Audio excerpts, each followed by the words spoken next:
The sons of God bow before the Creator, but one stands apart. Pride burns in him. I am the son of the morning.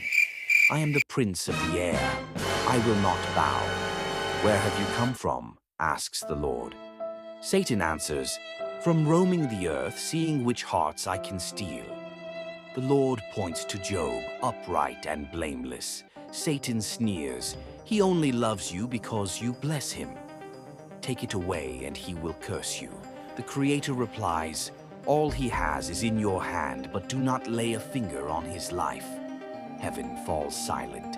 A cosmic wager has begun. Will Job's faith endure the storm? Disaster strikes swiftly.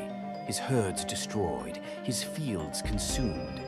In moments, Job's wealth crumbles like sand. The whispers of Satan echo, where is your faith now? The storm grows crueler. His sons and daughters are taken in a single day. Job tears his clothes, grief overwhelming.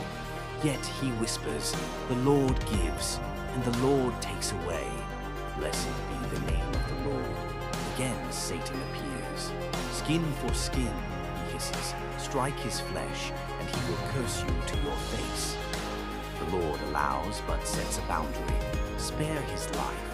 Affliction boils on his skin, his body weak, his spirit battered. Even his wife urges, curse God and die. Yet Job replies, shall we accept good from God and not trouble? His faith stands against the storm. His friends come not to comfort, but to accuse. You must have sinned, they insist. Job defends his innocence.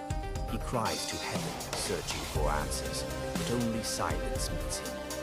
Out of the storm, the Lord speaks. Where were you when I laid the earth's foundations? Can you command the morning? Tell me if you know. Job bows low. The Almighty is beyond his grasp, yet his wisdom stands unshaken. In the end, Job's faith shines brighter than loss. The Lord restores his fortunes, twice as much as before. His friends comfort him, his house filled with him. Through tragedy, devotion endures.